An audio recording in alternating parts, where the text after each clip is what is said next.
pour présenter notre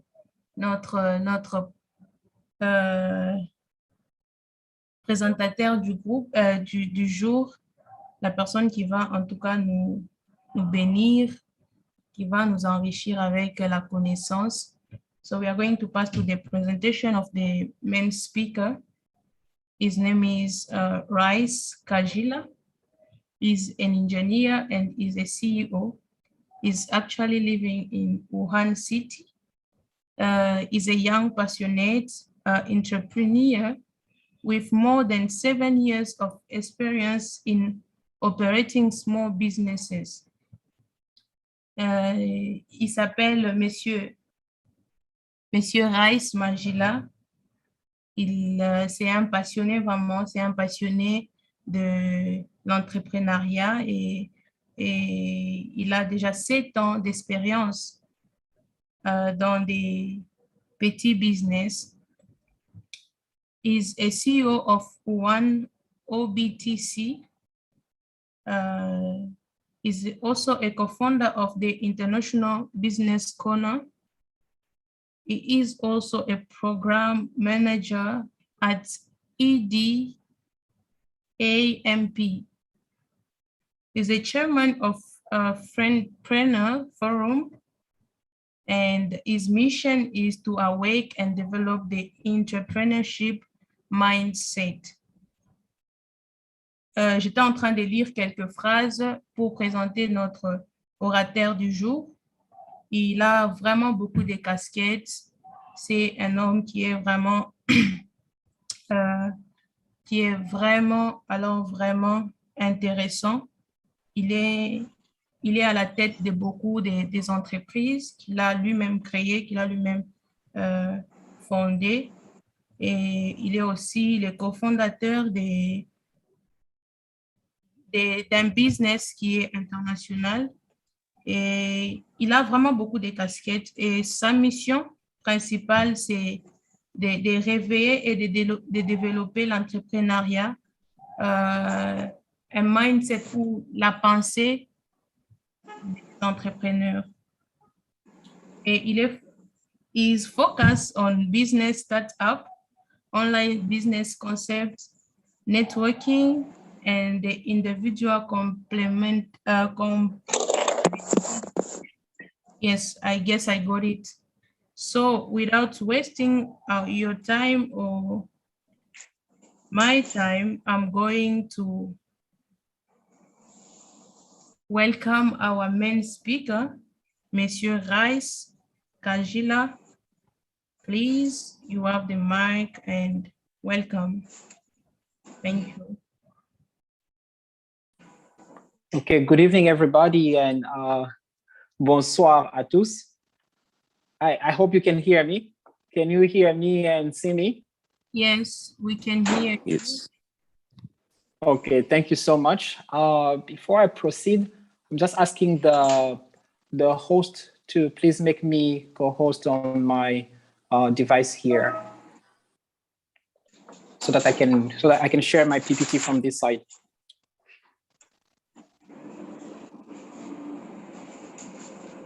Okay. All right. Thank you so much.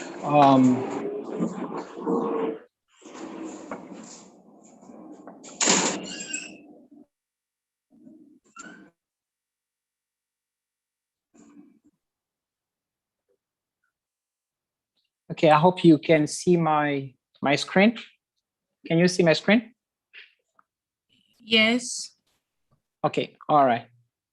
Great. Then we can go ahead and start. So thank you so much, Ms. Carmel Yav, for the introduction. And also, I'd like, first of all, to appreciate the 2 platforms that have invited me, which is the Congolese Student Association based in Hangzhou, and also the Association of Zambian Students in China. I'd like to really appreciate for the honor given upon me to be the speaker on your platforms. So it's like I'm speaking to 2 very distant platforms, but all addressing the student needs of their respective countries. So I'd like to appreciate here the various representatives.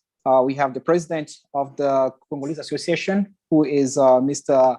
Namud Gustave, and his vice president, who is my MC for this evening, Ms. Carmel Yav. And I also like to appreciate the Zambian community with their president, Mr. Mutinta Mukua, and the vice president, Ms. Wana Mwema. Really, thank you so much for thinking through and also accepting that I may be, oh, sorry, I've been told that is Miss Mutinta. Sorry about that one. Since I received the name without the specification, really sorry about that, Miss Mutinta.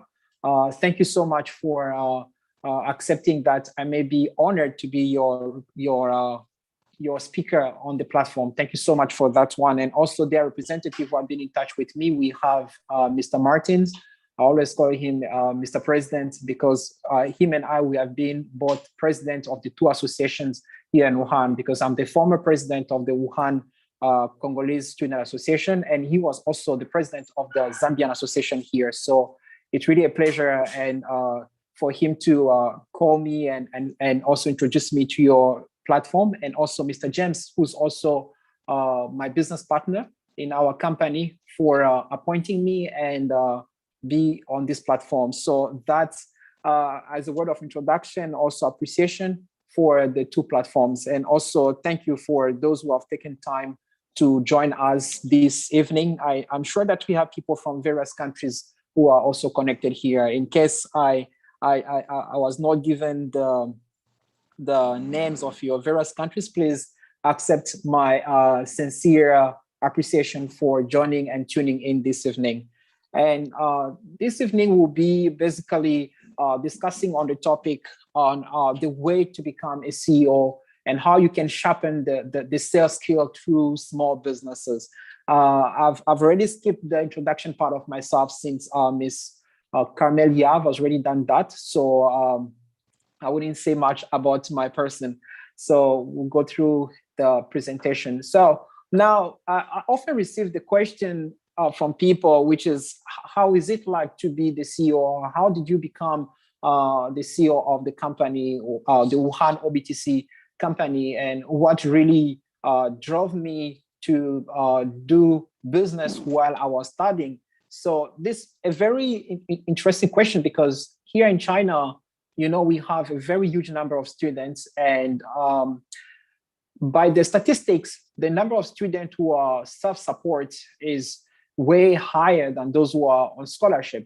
So that paves sometimes the way for these self-support students to engage in small businesses in order to generate maybe extra income and stuff like that. And I'll be talking about this in a moment. But then how can you now make that ultimate decision to officially launch a business, so therefore you can be called officially a CEO of a company, which is the chief executive officer? It's not a very simple title or position to just receive as we perceive it sometimes, but what are the pros and cons, and how as a student you can be able to manage it. So that's why I had to also rephrase a little bit the topic, so that I can be able to kind of speak in the language that we can understand each other the most. And I like asking questions in the middle of my presentations so that we can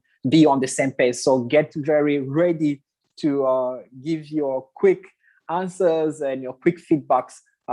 Who knows, maybe there will be some gift after the presentation. So launching business while studying, that will be the topic we'll be mainly discussing on, so it can pave the way for you to become a CEO, and how you can sharpen your sales skill as you are managing or running a small business or small businesses. Now, my question to you, my very first question to you is launching a business while studying easy or difficult? Okay, I know I'm having an audience of people who are already into business, so please, you can give you can give your answer directly in the group.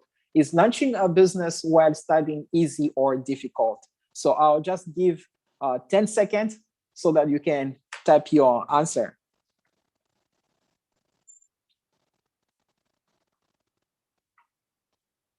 Okay, I'm saying it's difficult with a crying emoji. Not easy. Okay, 3 more answers. I like taking 5. Okay, difficult. It is easy when you are a strategy. Yes.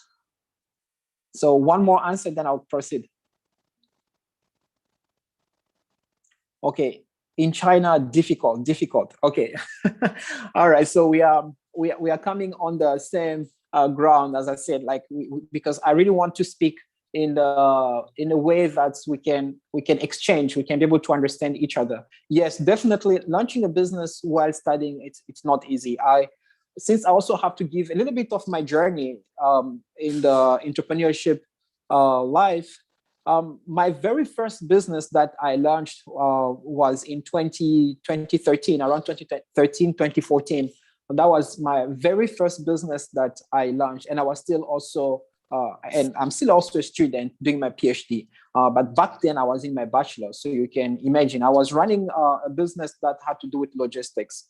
Now, for people who are close to me, they will tell you that my strongest passion in business, it's always about the logistics. Since I was home, back home in my country, in Congo, Lubumbashi city. So I've been doing this moving people, moving things type of business, like from the moment I was able, especially when I got my driving license. So sometimes I remember my parents, they will send me to go drop things here and there, to drive for some weddings, and to just maybe pick people around and then dropping them, So I love that kind of business, like moving things. So my first business, I was also here in China.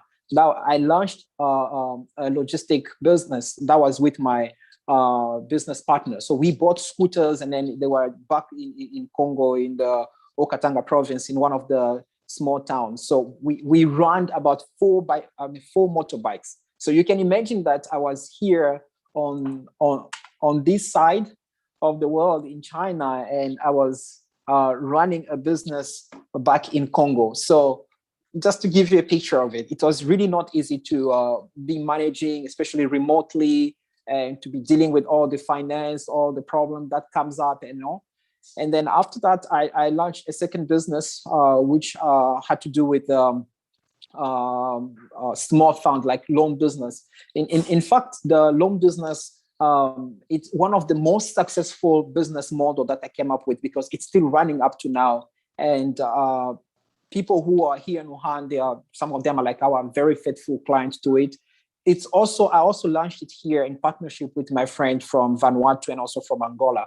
So I also launched this business in the process of, meantime being a student and running those business. And then later on, came up to open our company here in Wuhan, the OBTC, which is a partnership between a Chinese company and myself. So it's like a foreign and Chinese investment. So all these businesses came while I was studying, and I'm still studying at the same time. So it's definitely not an easy thing to do, but not impossible. That's the point I'm trying to make here. And as I'm moving forward, I believe we'll be able to learn some of the clues together. Now, I would like to, sorry, I think my PPT is moving faster than my mouth. So we'll be talking about a few things here. Why starting a business? What are the benefits of launching a business while studying? What are the challenges of starting a business, and how to launch your business? And finally, we'll talk about the risk of doing business while studying. So these are the 5 things that we'll be mainly discussing about. And I hope that we'll be able to keep up with the pace. So we have already dealt with this one. And I'll move on to the first part we'll be dealing with, that's like chapter 1. So why starting a business, right? Why starting a business? Have you ever thought about this question, right? Sometimes you just see people starting businesses, but my question to you is, if you are here and you're thinking about starting a business, what could be your first answer to it? Why do you want to start a business, right?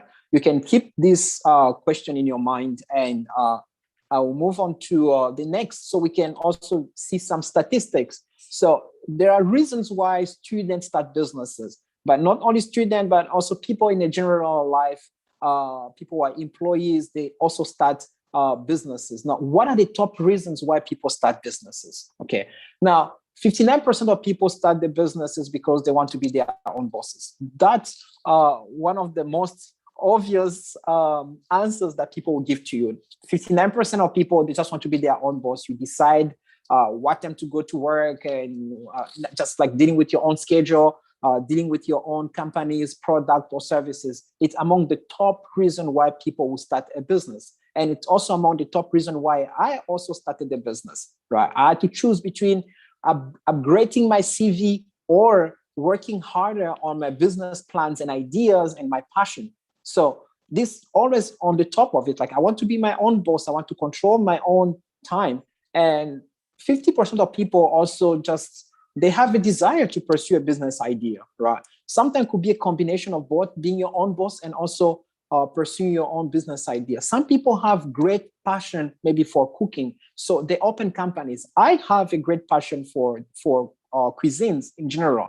So last year we launched a new brand, part of our company, that we call it Kwetu, means home. So this is entirely for restaurant-related business and hotels, because I have a great passion for it. So I registered because the chance came free of charge, and all in the middle of the pandemic, we registered. And that's it. It's a step forward, my desired type of life and dream. So I opened that one just because of that. And there are also people who open businesses, like small business, because they want to have some more financial freedoms. Like, they just have some big financial ambitions. Like I can't be living maybe on 20 or let's say on 1,000 payment in China all the time. Like maybe you're a worker or you're a student. Like, okay, I don't want to live, life with just like so little money. So I want to get more money. Therefore, I want to open a business so I can increase my financial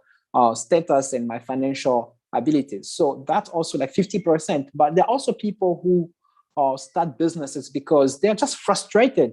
Because if you have ever worked for another company, you can tell, like it can be very frustrating, especially maybe if you are into sales or if you are into any position that really demands a lot of your time. You do not have time for friends, no time for families, no time for everything. So it can be very demanding and frustrating. So people, they just decide, you know what, stop this thing. Let me open my own company so I can be I can be free from the, from the stress with the big companies. So that's also one of the reasons. We also have people who just take advantage of opportunities. Like a basic example for this one is like last year during the pandemic, for example. So many people started business by selling like masks and sending masks to their own countries, all the corona protection type of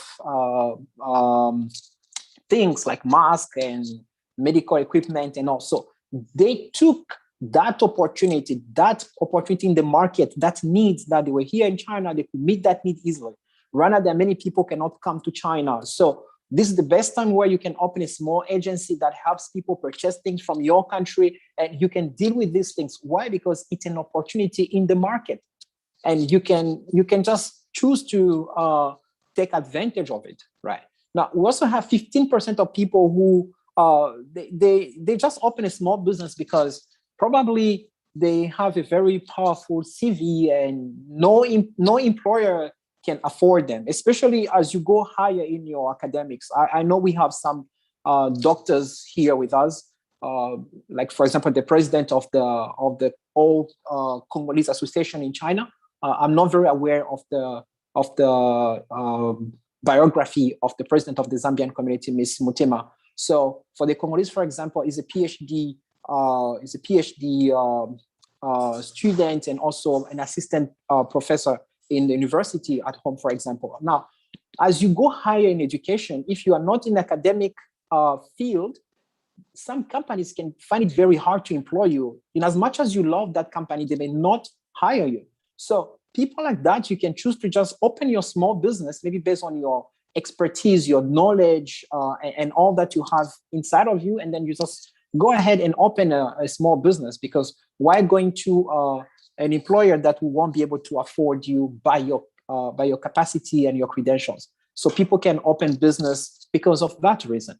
Now, some people also come with other reasons that we don't know, like 10%, like we just don't know why they start a business for many other reasons. We also have 9% of people who are maybe just invited to run their friends' companies. This is important because as you maybe you're here, you're learning about how to become a CEO or how to sharpen your sales skills. And then you start doing some sales here, step by step, just trying. And then all of a sudden your friends say, you know, I can't handle maybe my business. Can you come and manage my business, right? So they pave a way for you. They call you to come and run their business. In China, actually, it's even legal because like our company, we have this service in our business scope on which if a company that is registered in China, a foreign company or even a Chinese company, but if the owner is unable to run it for any reason,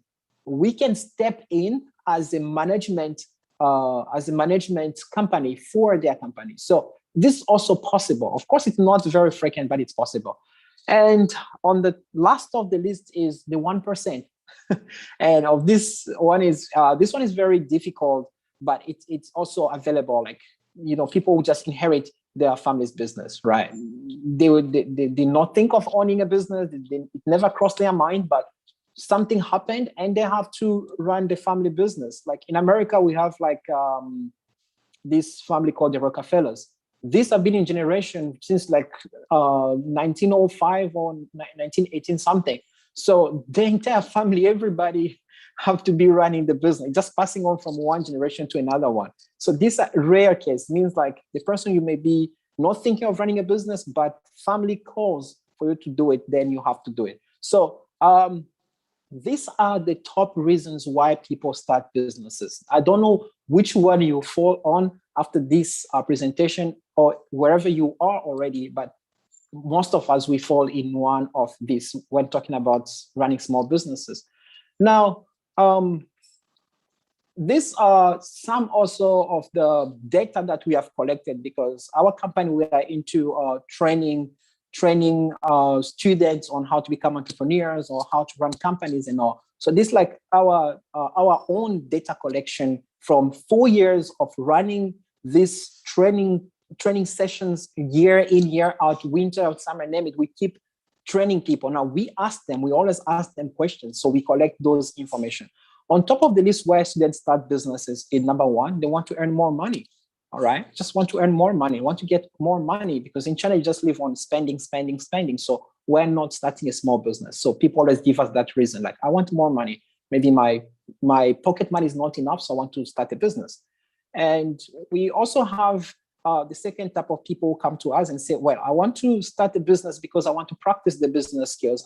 Like Rice, we have been studying a lot about how to run business with you, but now I have this business idea. For example, if you check our company, we have a brand called Ladies Planet. So Ladies Planet, basically, it's a brand for women-related type of product. Now, the person who came up with this idea, he was actually a very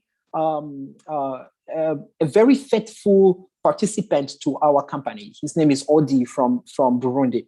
Every event that we have ever organized when he was here in Wuhan, he attended all of them to learn the skills because we train people from scratch into very professional, from open classes to one-on-one. So he has taken them all, including some of key strategic meetings within our company. We invited him as just a guest to be part of it and learn more. So he came up with the idea of having a product just for women-related things. So he wanted to practice that business skill and he's practicing it till now in Burundi. So this is just an example to tell you that people may, like students may start a business because they want to practice their business skills.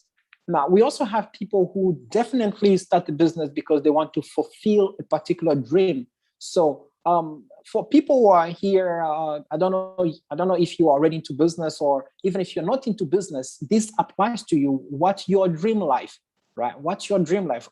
How do you see yourself in the next maybe 5 years?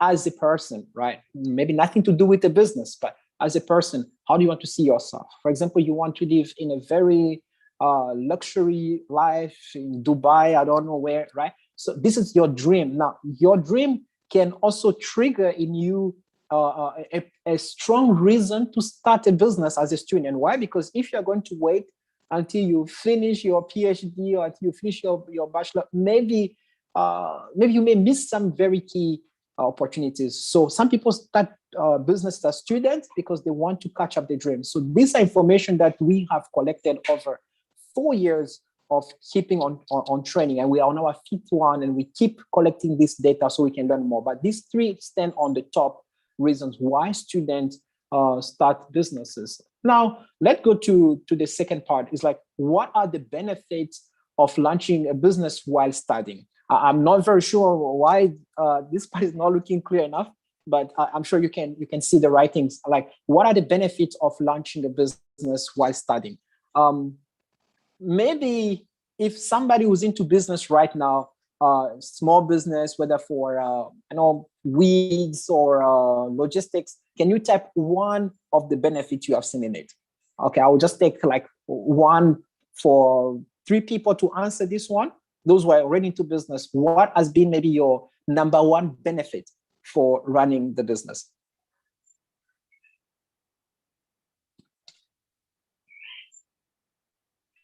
I hope I'm not talking to myself. Can you hear me? Yes, sir, we are listening. Okay. So I'm waiting for the answers. Like, people who are already into business, what has been your number 1 benefit? Okay, as a student, what has been your number 1 benefit of running that small business as a student?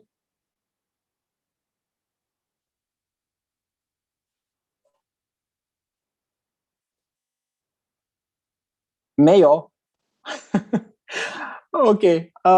Exposure to the industry I'm into. Yeah. Okay. Earn more money. Yeah. Last one, experience and knowledge. Okay. Yeah, that's very great. Actually, that's very great. The profit and the great network, learning the process, elevate my business credential incrementally while studying. Yeah, actually, those are really top-notch answers that I've never received before.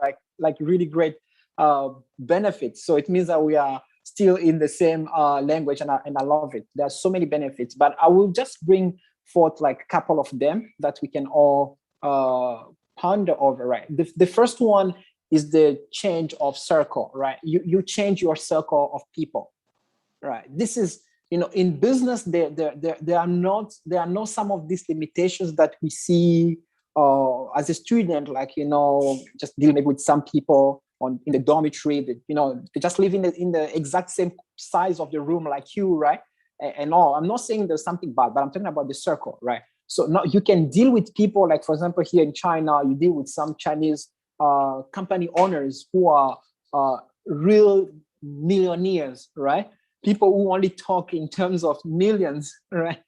People who don't see like maybe like 1,000 RMB as a big deal, right? So you change the circle. Another thing is like the change of circle means you get connected with like-minded people who can push you forward like few years ahead before you graduate, right? I don't know if you get this concept. It's like you can get in touch with people right now by doing small businesses, like, they push you ahead. They start telling you things that are in the marketplace that the books in class, they'll never teach you about, right? So you change the circle. Now you get in a circle of people who can show you the ABCD of how an entire industry works, right? This is one of the top benefits of running a small business as a student. It's like you get that exposure to bigger people who are really making the economy move forward, right? That changing of circle, it's key. It's one of the key benefits to running a small business as a student. And of course, we also have the provision of finance, right? So you can get extra funds. You really get extra money because no one does a business for losing, right? So you can get financial solutions when people are crying that they are broke, and you're just not broke, right? Well, because you have this business running for you, you have this small business running and paying some of the fees that you may need, and also maybe helping you to build your future financial success or your future financial security. Now, we also have the fact that running a small... Hey, hello. It's okay to keep going. I'm getting some noise. Okay, so and another reason could be like I mean, another benefit. Keep going, brother. Okay, another benefit is that it leads you to a financial freedom, right? Nobody wants to live their whole life working for earning the money, right? Okay, I'm getting some noise. Okay, so financial freedom is something that everyone wants to achieve in life. Everyone wants to achieve in life, right? So by doing small businesses as a student, you pave the way, to your financial freedom in the future, right? Because if you wait until you finish your graduation, it's like you are waiting before you start building your real life. That's how sometimes like the student mindset works. Like, first I finish my studies, then I start building my real life. So other people who are doing the small businesses, or people who are launching startups as students, they start already paving the way to the future. We already have millionaires who are like 20 plus, 30 plus, right? Even under 20 as well. So this just to tell you that by starting a business early enough, it gives you the momentum, that you can use. Who knows when the biggest breakthrough for your life will come in terms of financially. So launching a startup as a student gives you that opportunity to sharpen that skill that you need to sell a product. Maybe today you are selling people's product and you are working on your own design product. And then step by step, you'll be able to,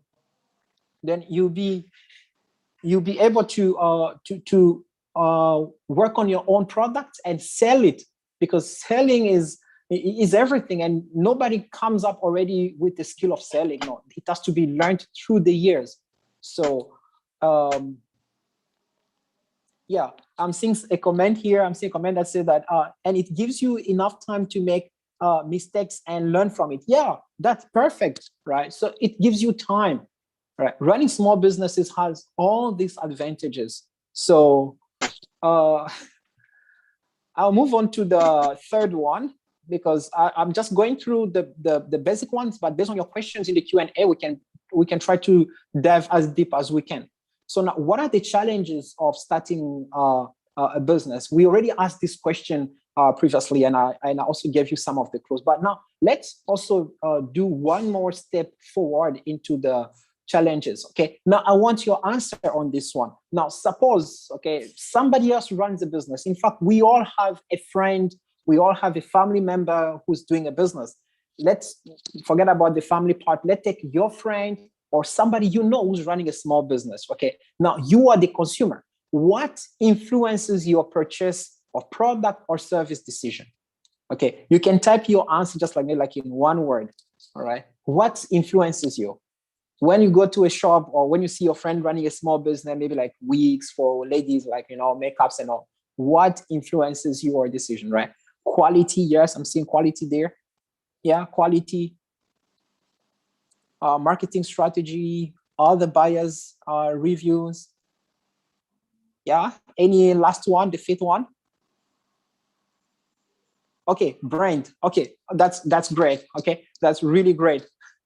So I'll only be taking five answers, since the chapters are also 5 for my presentation. So make sure that if you have an answer, you type as quick as possible. So thank you so much for those who have answered. Yeah, I think that the 6th one is really fundamental, actually. Attitude of seller or supplier, that attitude part. Now let's go into it and check. All right, so this one is from the Persuasion IQ Institute. Okay, this is like the data they collected over the years, like years of collecting data. So we can be able to know how occupation and trust level influence people's decision. Okay, like you and me like right now, let's come out of the business outfit, you know, it's not about removing my tie. So let's come out of the business outfit of our mind, and let's think now as basic consumers, right? Now let's see how positions, the position of the person in front of you who's the service provider or a product seller influence your decision about them, right? Now, from the research and data collection, it says that firefighters, they have the highest level of trust. Okay, I've been told that I need to make my screen as full screen, but it appears as full screen on my side.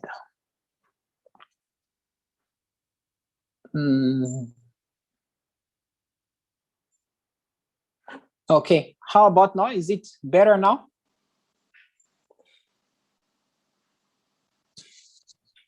Okay, I guess so.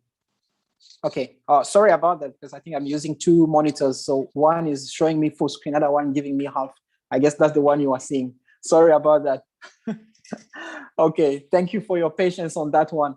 So, we have firefighters by means of their occupation. Being a firefighter, they have 65% of trust. So if a firefighter comes and say, look, I'm selling this fire extinguisher, it's top quality in the market, you will trust him quickly. Why? Because of the position, their occupation. Firefighters, they put their lives maybe in the front, in the front line to die for somebody or to go into the fire, right? So the occupation plays the trust. So they are on top of the list that people, they don't question. They basically don't question much about whatever they put in the front line as product or service. Now, let's now go into where we are, right? I know some of us are studying majors related to the other ones. Now, let's go to the small business owners. Small business owners only have about 48% trust from people, right? This is what exactly we are talking about here, why you should sharpen the skills to drive sales. Why? Because people already perceive you from below 50% trust, that maybe your product is not good, maybe your services are not good. Like before you say anything, before you even start doing your business presentation and whatever, right? People already think that, no, I don't want to trust that guy, I don't want to trust that lady, right? So business owners already do not have that same privilege. We also have the business executives. Oh, wow, that's where I am, right? So business executive only enjoy 34% trust from people, 34% trust from people. Somebody can ask me and say, Rice, why people don't trust business executive? Let me also ask you a question, like how often have you heard people criticizing business executives? I'm sure you have heard a lot, right? That's business owner, that company, those guys there, those who run that company, right? So all these things already create a stigma on the people's trust when it comes to a business executive, right? So it reduces the trust level. It means that the sales ability, you have to work so hard on it before you can make a sale as a business executive, right? You have to work so hard as a small business owner to drive sales. So now those who are into small businesses right now, I'm sure they can testify already to this reality that it's not that easy to drive sales as a small business, right? That's why people have to keep working hard. You see some people posting 20, 30 plus pictures and no sales at all. You see small businesses working so hard on campuses, they are posting, they're doing videos and all online, Facebook, Instagram, name them, but still so hard for somebody to place an order, right? But then maybe that's why some companies also prefer to hire some of these people like firefighters. If you want to market a product with that has to do with fire extinguishing, maybe call a firefighter, let him make the same ad for you. You will see the response is very different. So the occupation and the trust level on the consumer is very important. So as a small business owner, work so hard to sharpen your persuasion ability, your sales skills ability, your knowledge of the product, to even sometimes the quality of the product is good, but and the quality and the service is good, but work so hard on how you can build very strong trust from the people so that they can buy from you as well. Now, there are also some internal challenges that we need to deal with, right? Like what we don't see now, okay? What we don't see, like nothing to do with the consumers. Now, this is like you as the owner of the small business. Now, some of the top internal challenges that we go through, I'll say we, because we all have that moment where things don't really run well in our mind. So we need to, keep staying in the right circle. So the first one, like fear of failure, right? Have you ever been in a position, maybe since you are here in China, and maybe a friend or a company back home would like to purchase something in China, and they talk to you if they could use you as an agent, and you feel like, will I be able to do it? Right? That fear of failure, like, what if it doesn't work? What if I lose money? Okay, if you are starting by yourself, what if I lose money? If it other people, like, what if I don't do it right? So that fear of failure can really endanger your ability to grow your small business and ultimately your sales skills. Another thing is a lack of information, right? Now, information just like everywhere and for free. They say we are in the era of information, but at the same time, also some people don't spend time getting the information, right? So this very important. Information can be formal and also informal.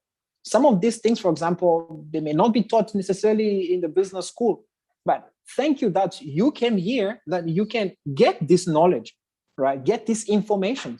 And another part, like it's about the knowledge we mentioned here, right? Like lack of information, lack of knowledge, right? Lack of knowledge is more like you need to get a little bit deeper into the business you are doing.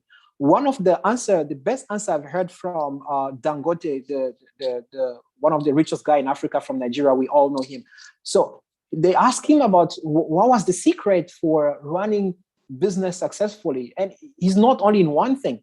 He's into cement, now he's into oil refinery. So he said, you as the owner, you should know the A to Z. I thought in my mind that he would say maybe know at least A, B, C, and then compensate for the others. No, he said, you as the owner, you should know the A to Z, know the entire chain of your business. Know where is A and where is Z of your small business. This is crucial, right? This is crucial. Never give a client a picture that you just don't know, right? You just don't. It means that you don't master the area in which you are expected to be a professional.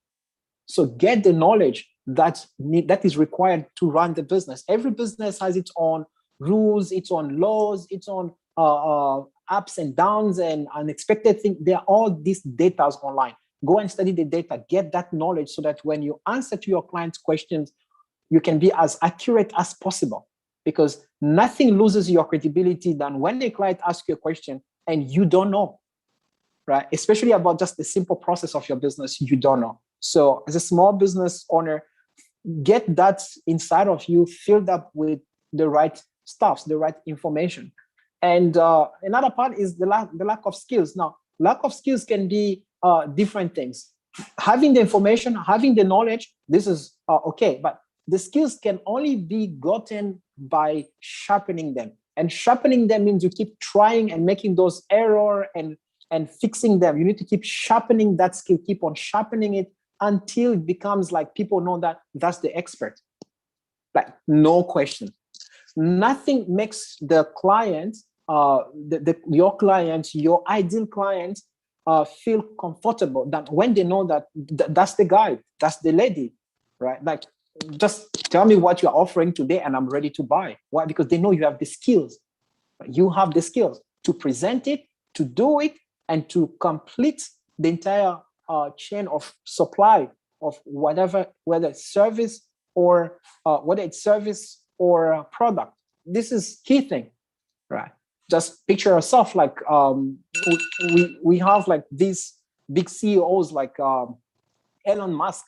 I was once listening to one of the presentation from another company that was evaluating Elon Musk, and he said one day in the factory, some workers complained of the heat in the factory, and they complained so much that the complaint went all the way to Elon Musk, and it says that Elon Musk went and worked with them for at least a couple of days, 1 or 2 days, I can't remember the days exactly, he went there and worked with them so that he said he wants to get the feel. He wants to know how it is. If somebody complains in your system, do you know it? If I don't know, then I get the skills. So I understand how it works. So get the skills by sharpening it, which means working on it. You make mistakes, yes, but you keep sharpening it until people will see you as the expert, right? So this is crucial. And there are also some external things that you cannot control, like especially here in China, being a foreigner, you have the policies, you have the regulations, and you also have the negative friends. The policies, it simply means this. There are changes in the policies in China, sometimes like every year, sometimes like after 5 years, right? We know about how it works. So these policies can work in your advantage, or they can work against you. Against you, it simply means that against your current business model. So you have to upgrade, right? You have to upgrade.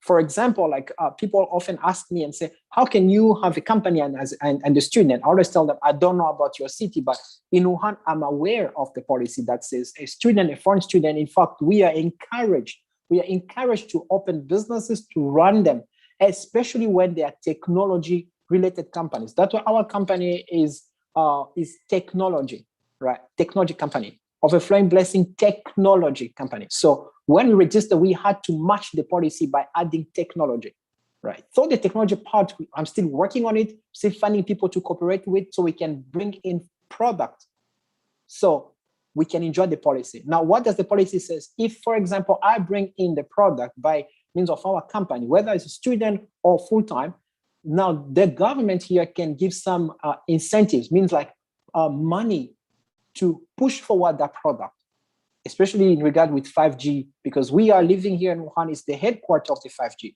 So any product related to 5G has the highest possibility to receive financial support from the government in China. So this is important. Know the policies, right? They're external, but you need to know how to adjust to them. Secondly, I already mentioned about the regulations. If, for example, on campus, they say you are not allowed to do a business, but nobody blocks you from posting on your Facebook, on your Instagram, on your WhatsApp. And we are living in an era of e-commerce. So that means that I can be at home. I've never seen any product. I can send it to all around the world. And our company has been doing that. So I don't need to be necessarily, though we have a physical office, I don't have necessarily the time and all to be there every single day. But I can do all the transaction via online platforms, right? Another thing that's, especially for students, is about the negative friends, right? Those who tell you, no, you won't make it, you will fail, it doesn't work in China, foreigners, they say Africans, they say, right? So all these negative friends around you can block you from moving forward. They're external, but you need to know them, acknowledge them, and then try to block those that you can, and then try to know, for example, the loopholes in the laws. What are the loopholes in the policies? So you work around those loopholes and secure yourself. This is the way to become a CEO, right? And sharpening your sales skills, not just about selling the product, but also selling yourself as an entrepreneur, right? So there are also other challenges like personal beliefs. We'll be taking Q&A very soon in the next 5 minutes. So we have other challenges like personal beliefs. What do you believe in? Like, your family background may believe that all of you are not meant for business. So this belief can stop you from running in a small business, because just like, let me finish studies, they'll hire me in a company at home, and then that's it, right? I don't need to think entrepreneurial or whatsoever, right? So personal belief, you need to see these challenges as real, right? So that's mindset of I cannot do it. I can't. I'm not meant for this, right? These things can block you from starting your own small business. Another thing, is like the procrastination, right? The procrastination comes mainly with excuses. Like many people have also asked us at our company, we train them, but when it comes to really starting to put their hands to work on a particular idea, they'll say they'll start maybe tomorrow, or maybe next year, maybe when they graduate, right? So this inaction can make you miss so many opportunities along the way. So as a student who are planning to open a small business and sharpen your skill, think about never being inactive or being a procrastinative type of person. Everything should be done tomorrow, next year, next week, right? In the middle of Corona, some people closed their businesses, others, they remained in the game, and they are still in the game till today, right? They just stopped for a couple of days, but then, right? Other people thought that still waiting until things will be back to on 6 type of business, but what if it does not come? So your tomorrow has held you back for now like 2 years. So inaction can really be as tragic, right? So now, how to launch your business? Now, this one I believe is the easiest one. So select a business. Okay, you don't have to be doing what everyone else is doing. Select a business based on your abilities and your skills. Select a business in industry, and then make a plan for it and take massive actions. There are no other fundamentals than this, right? Select a business that you want to venture yourself into it. Make a plan. Making a plan will help you to know. I'll be talking about the plans just now to conclude with. So when you have a plan, you will know so many things, right? That's why we're talking about the laws, the policies, this. In your plan, you will make room for all these things. So select a business and then make a plan for it. Take massive actions. Why taking massive actions? Because the moment that you think that you are the only one doing it, but somebody else is doing way with so much passion than you. So this is important, right? Take massive actions in your business, whether it's small or big. Like in our concept, you are talking about small businesses. So take massive action. Make sure that people, they know about it. Make sure that people, they're aware of what you are doing. Make sure that your surrounding. There's a book I read when I was starting business. It's called Sell to Survive. And if you are not first, you are last. So these 2 books, like by Don Garden, it tells you if your family members don't know that you are doing business, then you have not done enough selling. You have not done enough marketing. Your family members should know that, okay, this person is so immersed in his or her business because you are taking massive actions, right? Some people post like 30 pictures on WhatsApp and you're only posting like 2 or 3 only, or like maybe not even 1. So people don't know that you're into business. People are posting on Facebook, joining group, but you are not doing that. So it means there's no massive actions. So this is very important. Now, you need to know that people with no goals, actually, they obtain nothing. About 83% of people do not have goals, actually. 83% of goals. This is like from the internet. And they said that 14% of people who have goals in their heads, obviously, they are 10%. They are 10 times successful compared to those who do not have goals.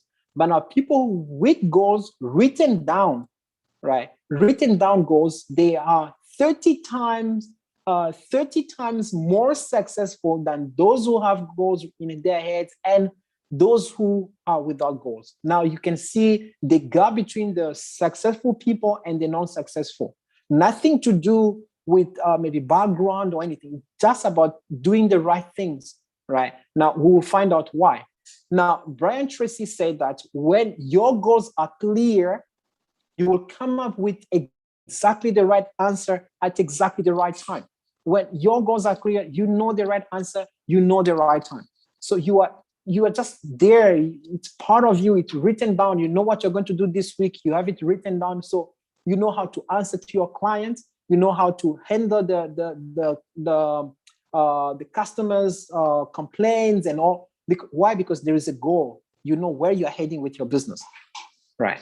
And then one tip or a couple of tips to end with is like, if you want to work effectively on your goals or as a small business, this one I'm recommending from a book called the 4 Disciplines of Execution. It's an amazing book that can change your entire business. Why? Because it has even changed ours. It's when we started applying, not just reading books, but applying them, then start making sense. So number 1 thing, focus on the widely important goal for your small business, right? If it's sales, then focus on the sales. If it's on branding, focus on the branding.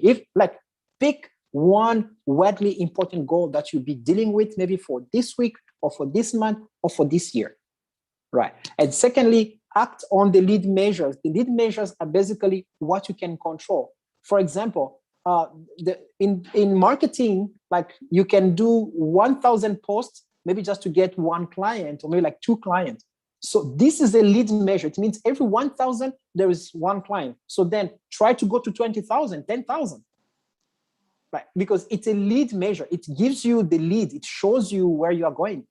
Right? So you apply this, you get to understand, you assess, you evaluate your business, your small business, what's working, what's not working.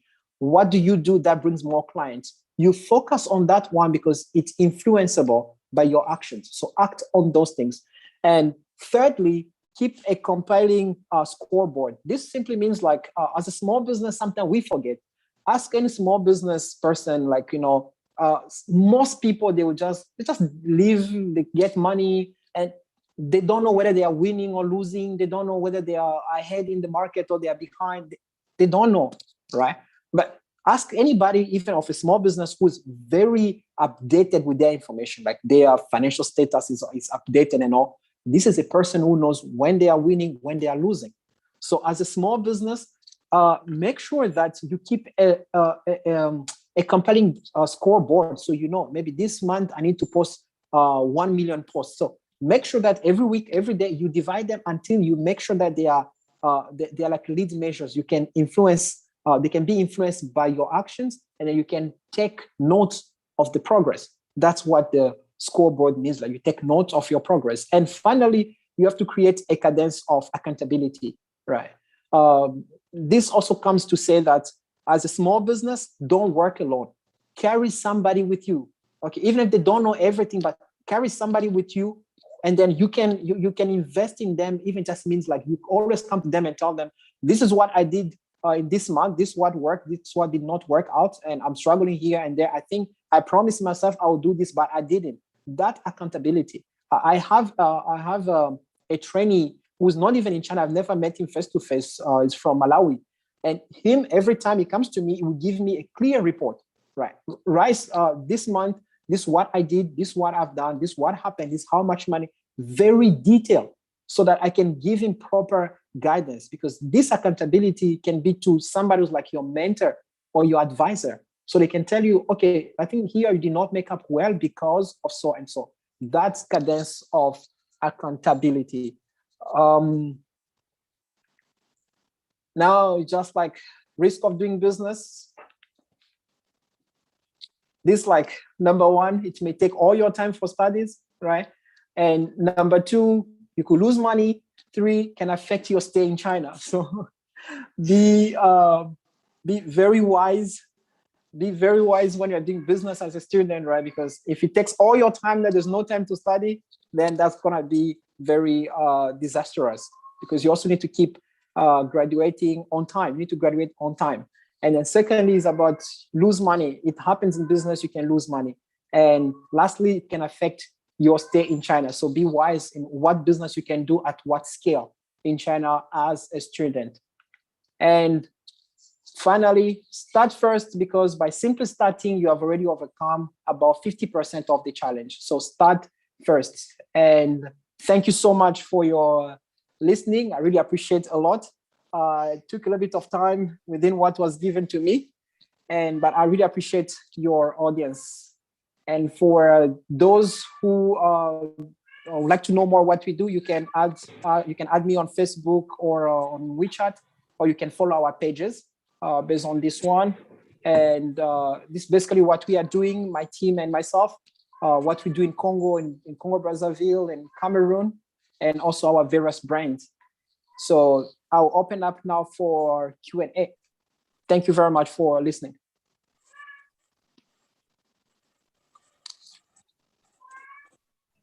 Thank you so much, Sir Rice Majila. Wow, that was amazing. We are so grateful. Yes, we are opening the floor for the question. If you have a question, just raise your hand. I can see already someone. Okay, let me try to do this one. I saw someone is raising their hand, but I cannot see their names. Okay, you can just type in if you have a question, just type 1 and I can be able to read your name. Yes, Mr. Francis has a question. So, Mr. Francis, you have the mic. Go ahead. Okay, thank you very much. Thank you, Mr. Rice, for your presentation. It was awesome. You can hear me? Yes. All right, okay. Now, my question is about, as a student, to start a business. And is it always important to be with Chinese to start a business in China, or you can start alone? Because I know it's a little bit difficult without Chinese. But now, if you are not friends with Chinese, you are not close to them, how we can start without them? That was my question. Okay. Ms. Campbell, should I go ahead and address Yes. this question, or? Okay. Yes, please go ahead. Okay. I first of all, I appreciate for that question, because it's always one of the very hot questions in the business by means of if you are in China. So I would like to answer it from two perspectives. One is by the legal the legal side of running a business in China, and one is just by means of you as the CEO of the company, knowing where your company is going and learning the surrounding of you and how you can make your company grow. It's all about business scaling. So now from the side of the law part, as I said again, I'm not very much an expert into the entire Chinese law from different cities in China and different provinces. But in Wuhan, for example, if you like to register a company as a foreigner, you have two options. Number one, you can register as the only like the only one in the company. It means like you are the legal person, you are the CEO of it, you are the general manager. I'm talking about at the starting point. Okay, so don't get me wrong, right? So at the registration process part of your company, you can register as a single person and receive all the documents that come with you being legal for running your company. And I know a couple of people here in Wuhan who have businesses like that, and they are running it also pretty well. Like there's no Chinese employee or a Chinese partner in terms of the legal process of registering their company. Of course, you need Chinese people to help you maybe for the registration part and all, but the entire documentation of your company can be only on you alone as a foreigner, and it's lawful in Wuhan. It's lawful in the entire Hubei province. So I do not know about other cities. My advice would be you can get to know the policies behind foreign companies in your city or in your province, so you can be able to decide which one will be preferable for you. Now, the second part in Wuhan is that you can register as a foreign and Chinese investment company. This one has some of advantages, like our company, for example. By having a Chinese counterpart in the business, it gives me an opportunity. For example, like right now, I'm also doing my PhD in my university, but I'm still the legal person and the CEO of the company. All legal documents I have to sign because I'm the number one shareholder in the company. And at the same time, also now the Chinese counterpart can step in case there is something emergency that may not be able to attend to it, maybe by means of I do not have time, I had to be in the lab and stuff like that. So this advantage here, right? If they have to run to the offices to sign for something, they can do it on my behalf. But of course, the final decision, the final signature should always be mine. Another part of it is that there are some incentives, like some funds that are given to companies that work in partnership with Chinese companies. So again, policies, right? So policies are everything. Now, getting back to another side of why you should partner with the Chinese, the answer is very easy, is that you are here in China, so many concepts, so many cultural differences. I'll give you one example. Just like today, like before the meeting started, I was having a little bit of an issue with another company that we do partnership with, and I had to address directly the problem to the upper level of that company, of their partners. So knowing that I cannot express myself clearly what I want them to know. So obviously, I had to ask my Chinese partners to deal with that part, to make the calls, right? Some contract, for example, have to be written in Chinese. You don't write a contract to a Chinese company in English. They may not read it, or they may just approve without completely reading it. So if you write in Chinese, then you have an edge. Now, how you write in Chinese, all the technical words can be difficult. So partnership again comes, whether formally or informally, you still need to work with the local people so that you can manage yourself well. That's how far I can answer to that question. Okay, thank you very much. Thank you so much, Sir Rice, for the answer. I hope Mr. Francis is satisfied. Yes. Yes, it's okay. Yes. Thank you so much. Thank you. So we are going to take Mr. Michelin. Go ahead, sir. Hello there. My name is Michel. I'm going to ask the question from the student perspective, although myself, I'm not a student. What I want to know is what are the challenges, legal challenges, that students face when running businesses in China?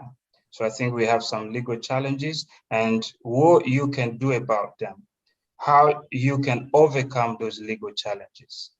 Okay, because as I understand, if you're on a student visa, there are a lot of restrictions. For example, I myself, I am an employee here.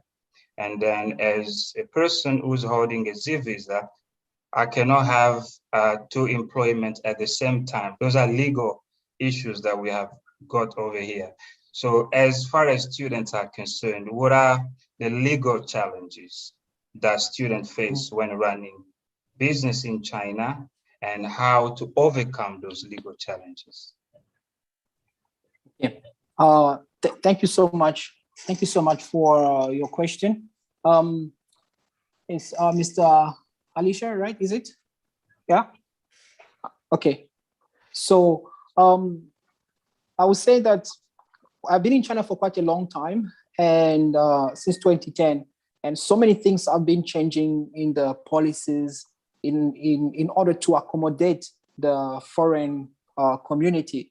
So I remember I met a lawyer from Beijing. She's actually a Chinese, and her entire work here in Wuhan, it's all about introducing laws and publishing laws and policies that will help the foreign community who would like to be entrepreneurs in China, right? So her entire work is around keep on suggesting these policies. So there's quite a very huge improvement that has been happening in the old China, because before in Shanghai it's very different, because I know people in Shanghai who are foreigners, like students, they can be employed for part-time jobs legally, they can be doing internship without any problem, but not the case, for example, in some cities like Wuhan, for example. And these are things that are coming step by step into the system in order to accommodate foreigners, right? For example, before here in Wuhan, if a foreigner registered a company, you had to have a Chinese partner in terms of somebody who, besides your name, there should be another Chinese name next to your name, so that then you can open a company. Without that, it was impossible. But now it's possible to register. I already mentioned that one in the previous question. Now, in regard to students, again, comes to the same thing. Like, one of the things that the Chinese people in general, when you talk to the officials, they will say is like, foreigners, like students, they don't want to be part of the social life of the city. Like, being part of the social life, it means like you have to keep bringing ideas and innovation for the well-being of the social life in your respective city. Okay, now what do I mean by that? There are so many, I've been to so many business pitching that was open for both foreigners and Chinese here in Wuhan. And it does not matter whether you are a worker or you're a student, so long that you have something solid to bring on the table and present, and it can be, number one, it can be marketable. Number two, it's answering, like, of course, not by order, right? But it's marketable, it's answering a problem, because entrepreneurship, it's all about fixing some problems. Every city has its own problem, right? So you as a student, can you sit in your room and come up with a product that fixes a particular problem in the city where you are?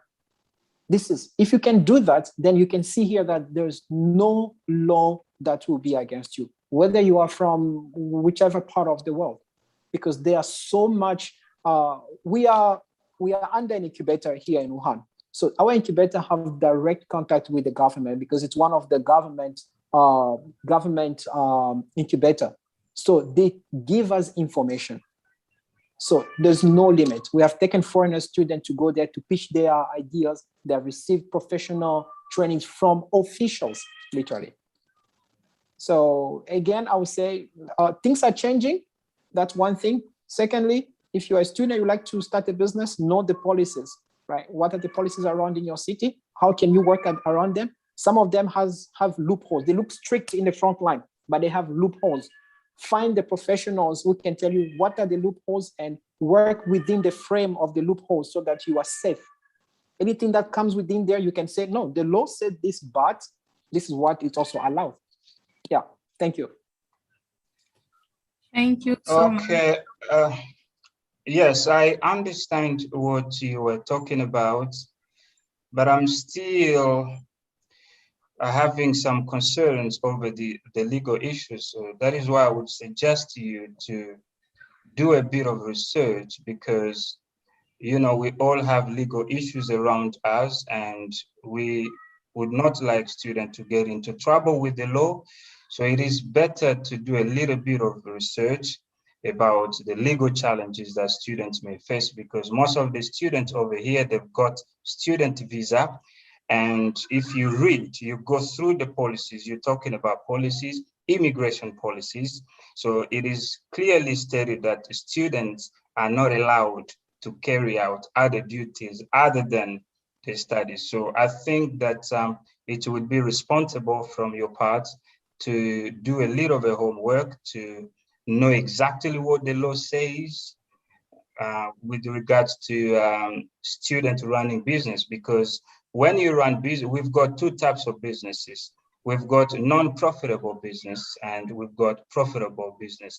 Because if your business makes profit, therefore you have to be liable to pay taxes, right? So the fiscal system of China will be on your back. You have to pay taxes. So by the time you start avoiding paying taxes, so that simply means you're going to have a legal issue with China.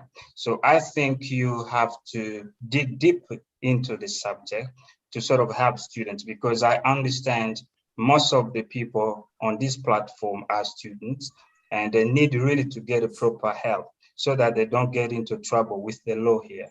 So that's exactly my suggestion. Okay.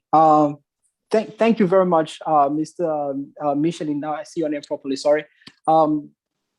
Maybe let me address the tax problem. Okay, the tax issue. For each company owned by either a foreigner or a Chinese, there is a minimum tax, the yearly tax that's for any small business. Like we're talking about small businesses, as you have mentioned. Small businesses, if you are legally registered, like again, I can only emphasize, like each province has its own legal frame when it comes to foreign companies. So the first thing, my suggestion is register a company legally. Here in Wuhan, for those who are here, foreigners, so many foreign students, they have companies legally registered with all the documents and it's lawful. But I cannot say it's the same thing in every city. Now, if you register a company as a student, there is a minimum tax. Now, that tax is paid to you from the fact that you have a company, and it's very small yearly. But now, when you go to a level of now going like industrial or maybe big business, now they are a all different set. Again, at that point in time, you are no longer a student. So that's basically, as I say, knowing the loopholes. Now, these loopholes, you work within that frame only, right? Only within that frame, like small business frame. We pay taxes like every year, how much it is, what do you need to present as proof, take your receipt to any place you go, I have to take the legal receipt with our company name. So I present to the tax office every single year. So I totally understand your concern about that, but it's very difficult to answer for every province. So my encouragement to people is learn the policies behind your province, your city, know them, and then work around them. Thank you so much, sir. And I hope Mr. Michel has got his answer. So we are going to move and take the last person. I think the last question. Mr. Martin, you have a question, please go ahead. All right, thank you very much. Most of my questions rather have been answered. I also would like to stress on a point that establishes how would a person connect between, business and ambitions. That's number one for Mr. Rice. And then also regarding the laws, I'm sure for those of us that are in Wuhan are not aware of laws and regulations with regards to the business fraternity and how you can register or maybe run a business as a student. So what mechanisms rather are there to the speaker?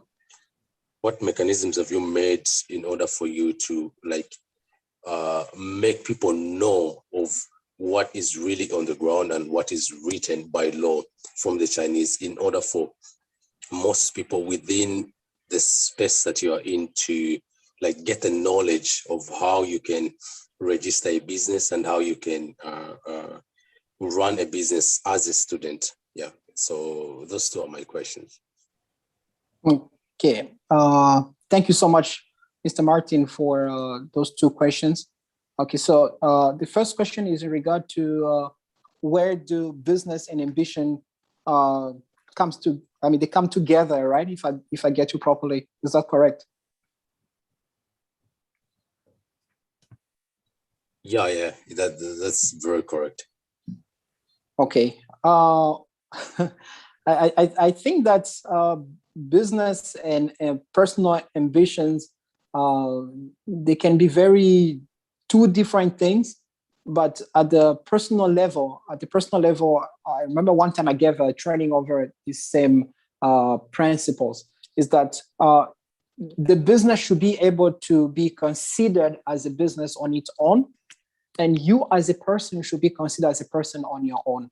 This is very important, right? So as the CEO of a company, your mood, your personality, your character can highly influence the growth of a business, because we're talking about ambitions. It's broad, right?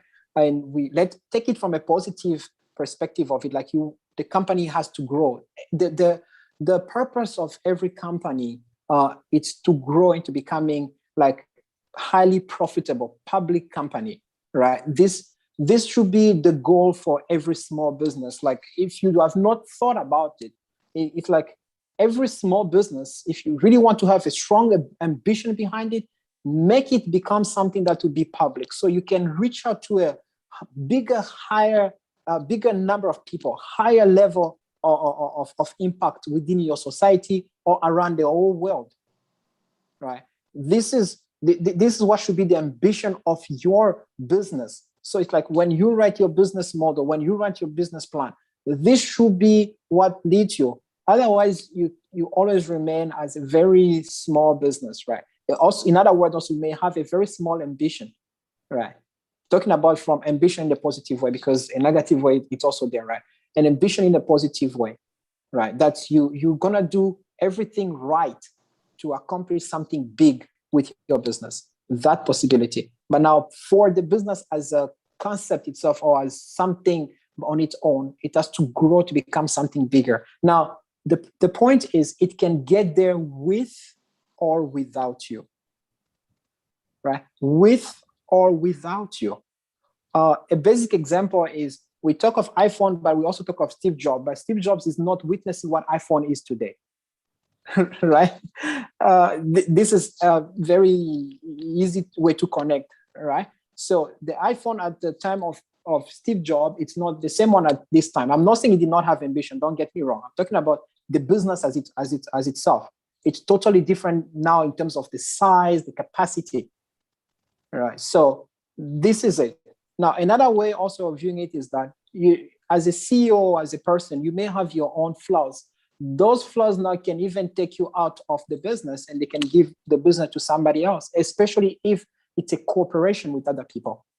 So your personal ambition and the business ambition, they can go together as the CEO of it, but at the same time also you can always consider it as this is you, right? This is you, like what I want to do with my life. My ambition about my life might not necessarily be what the company needs. The company may need, how can I make my workers work properly? How can I make the company grow? How can I make an impact in the business? But my ambition may be, I want to have a house in Dubai or in the Middle East or in Zambia or somewhere.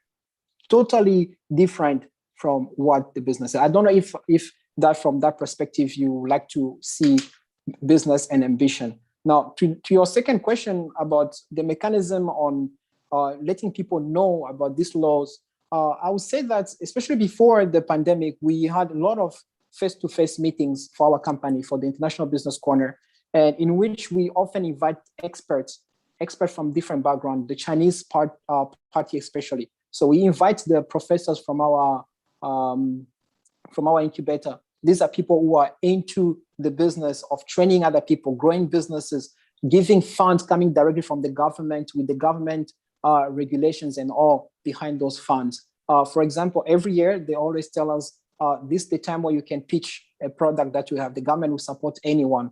At times they even tell, like, if you have some foreign students who have some of their product developed by themselves. We took one student before from our university, Ligon, who made a bicycle with a dynamo that could charge a phone while riding. We took him to those presentations. So we create this environment via our International Business Corner. And now we also create it via our Frampreneurs platform for the French speakers, where we can discuss these things. We can provide the professional information and then create the environment for growth still within China and also beyond. Thank you. Thank you so much. Yeah, we are having a very great moment. Unfortunately, we are at the end of our time that has been given to us. So thank you so much, Sir Rice, for this presentation. I believe we have, all of us have been so much, as we used to say in church, blessed, because when we hear things like this, sometimes it's just revolt us to do something or to, yes, to do better than what we were doing. So this time I would like to invite, I think is the president of Zambia, right? For the remark word. Please, Mr. Mutinda Mukua, you have yes, the platform just for 3 minutes for the remark word. Okay, thank you so much. Greetings, everyone. So the Mrs. Okay. Yes, this is Miss Mutinda. Okay, sorry, Miss Mutinda, welcome. Thank you so much, ma'am. Yeah, go ahead. Thank you. I just want to thank you all for coming through. We had a wonderful meeting, and I also want to thank the speaker for what he's taught us. We have really learned a lot from him. Yeah.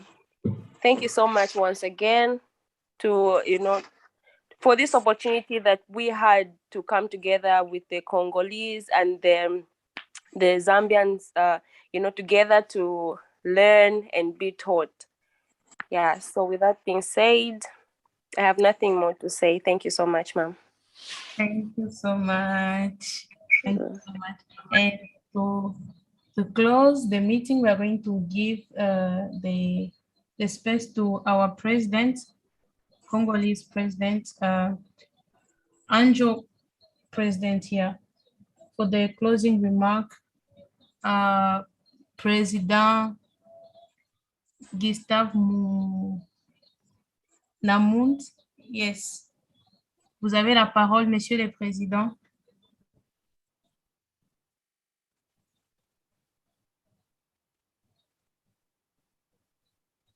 Monsieur le Président, vous êtes là?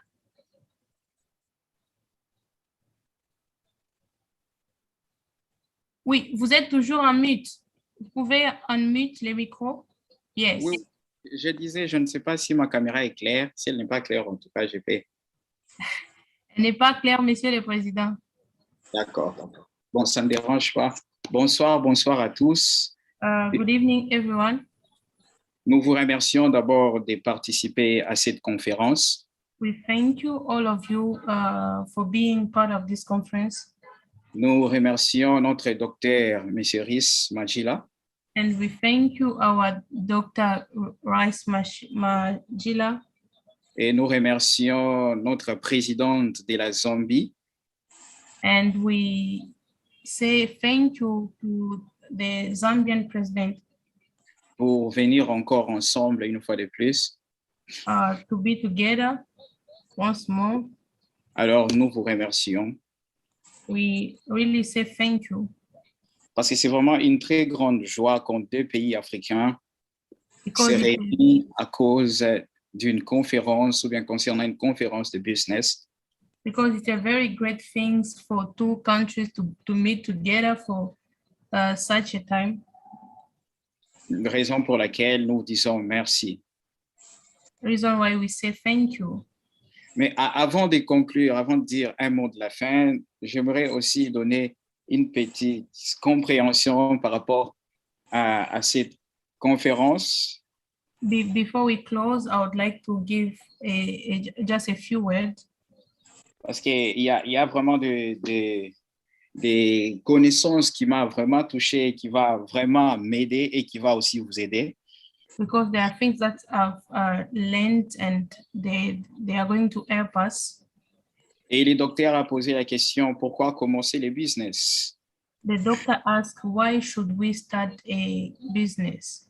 Parce que si nous comprenons pourquoi nous devons commencer, la suite ne sera pas du tout compliquée. Because if we understand why we should start a business, the other part will be very easy to pursue. Parce qu'il y a des gens qui commencent et ils abandonnent. Because there are people who start and after they give up. Et il y a des gens qui commencent sans connaissance. And there are those who start without any information, any knowledge. Alors, raison pour laquelle aujourd'hui, on devait vraiment partager sur la connaissance des business. Reason why today it was very important for us to share about the knowledge in businesses. Alors, la question c'était pourquoi commencer les business? The question was, why should we start a business?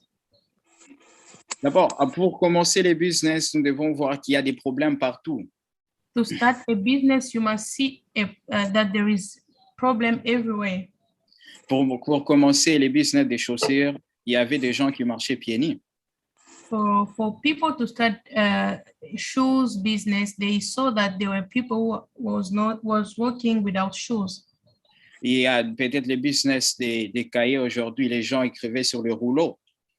There are some business of copybook, people were writing down.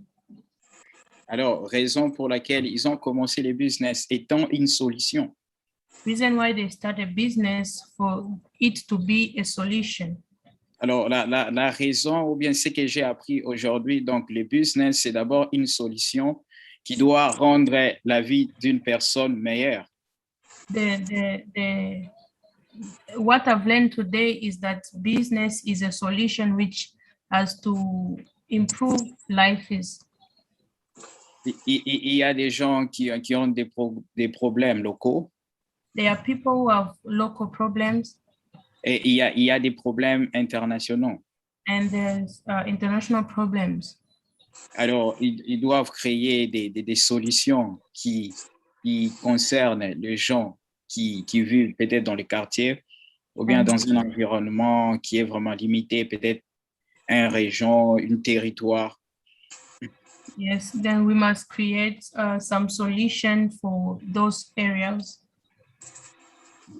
Et le deuxième point, ce que j'ai appris, donc, il faut aussi apprendre, il ne faut pas d'abord commencer les business pour l'argent.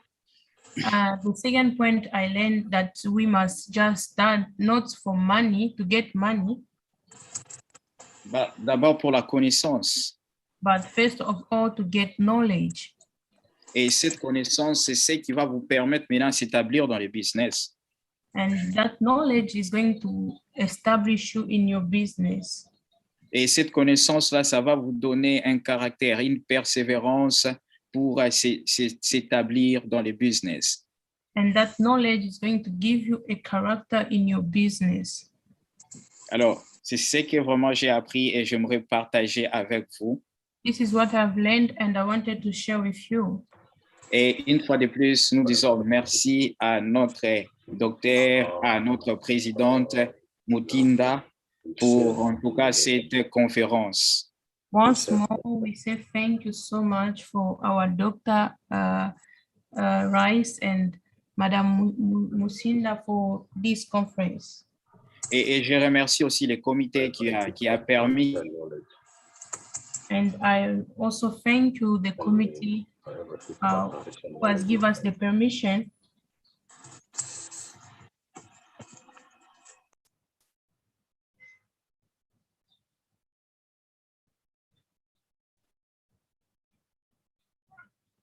Allô, Monsieur le Président? Quelqu'un m'entend?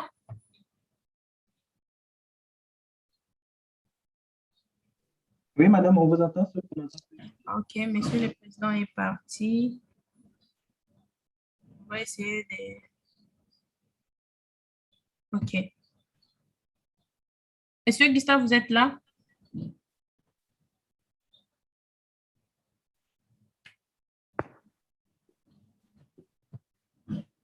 Wow, on ne vous entend pas, Monsieur le Président.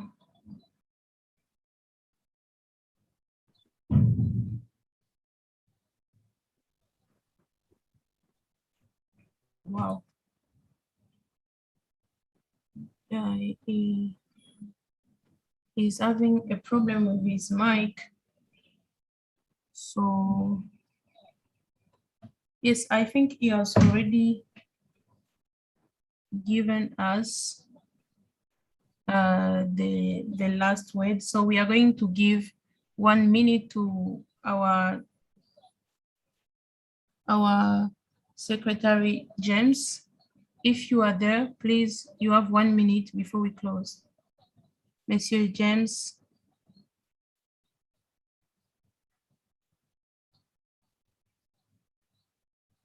Je suis là. Bonjour à tous. Bonsoir à tous. Bonsoir. Je vais bien parler en français. On ne vous entend pas, vous parlez, mais vous êtes très, très, très bas. Vous m'écoutez? Avec difficulté, essayez encore de parler. Bonsoir à tous. Vous m'écoutez là? Ok, good evening, everyone. Okay. J'aimerais bien parler en français. I would like to speak in French. Nous tenons premièrement à dire merci au Dr. Rice. We thank you, Dr. Rice, Cette présentation magnifique. for this wonderful presentation. Et cette connaissance nous a édifiés nous tous. And the knowledge that we have gained. C'est vraiment une bonne chose pour nous de recevoir aussi la communauté. On ne vous entend pas, vous êtes tellement très bas. Je suis très bas. Je dis, c'est vraiment honorable de recevoir la communauté de la Zambie. Yes, and it's very honorable. We are so able to receive the Zambian community. Okay. Et nous disons aussi merci au président Gustave qui nous a permis en fait d'organiser ces programmes. So we say thank you to the president of the Congolese community, Mr. Gustave. Et merci aussi au président de la Zambie qui a eu le temps de se présenter pour nous attendre lors de ce programme. And thank you to the president of Zambia. Merci et bonne soirée à tous. Pardon. Merci et bonne soirée à tous. Thank you and good evening to everyone. Thank you so much for joining us and see you for the next conference. Thank you.